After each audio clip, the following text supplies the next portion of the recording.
अरे ऐसन मनोहर मंगल मौसम सुहावन सुंदर बुद्धवान हो। ए भैया जी, ए भाभी जी, ए चाचा हो, एक ताराहल हा जरूरत वोट देवे के मुहूर्त हो। ऐसन मनोहर मंगल मौसम सुहावन सुंदर बुद्धवान हो। ए चाचा हो, एक ताराहल हा जरूरत वोट देवे के मुहूर्त हो। ए चाचा हो, एक ताराहल हा जरूरत वोट देवे के मुहूर्त हो।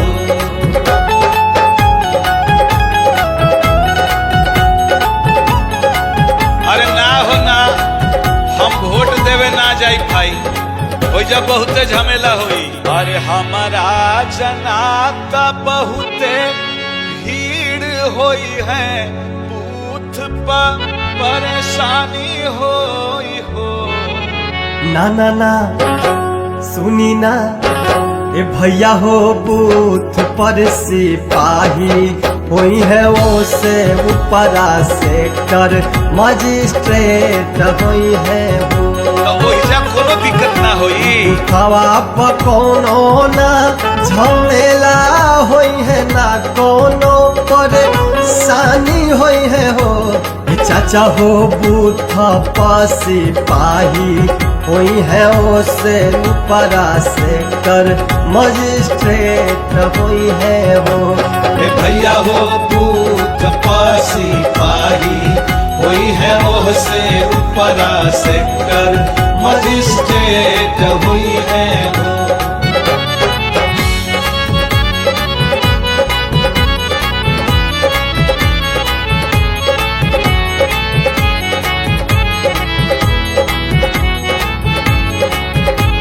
अरे बबुआ, हमारा तो चले में दिक्कत हवे हो, हम कैसे वोट दी?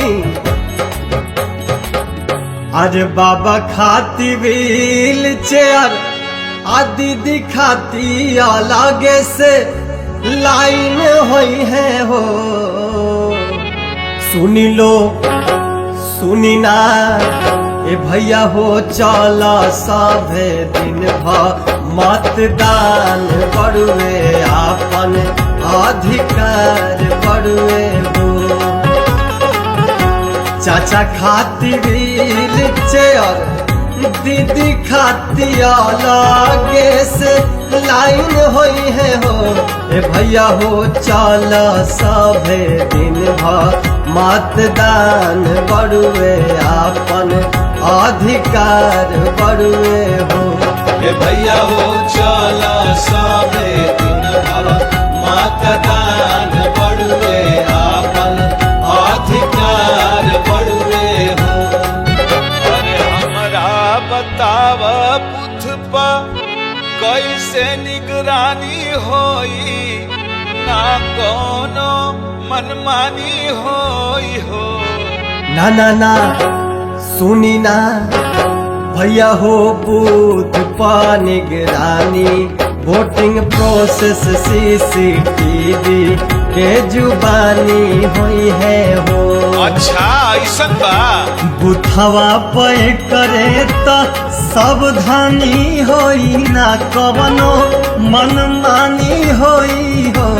ए काका हो, बूथ पर निगरानी, वोटिंग प्रोसेस सीसीटीवी के जुबानी हुई हो।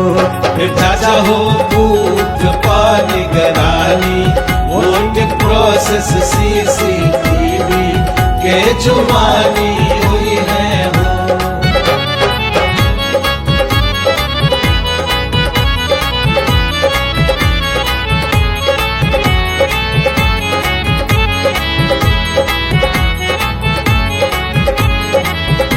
अरे चाची, और तने ना आगे आगे सुनी का व्यवस्था बा। अरे बूथ पा सफाई बिजली पानी औरी सुनी ना शौचालय होई हो। ए दीदी हो, ए भौजी हो, ए चाची बिएलो अपना माटी के वॉलेंटियर अपना गाँव में केनु साथे होई है हो। बूथ पा सफाई बिजली पानी और सुनी ना शौचालय होई है हो। ए चाची हो वॉलेंटियर अपना गाँव में के तबियलो अपना माटी केनु साथ होई है हो। ये चाची हो वॉलेंटियर अपना गावे के तबियलो अपना माटी केनु साथे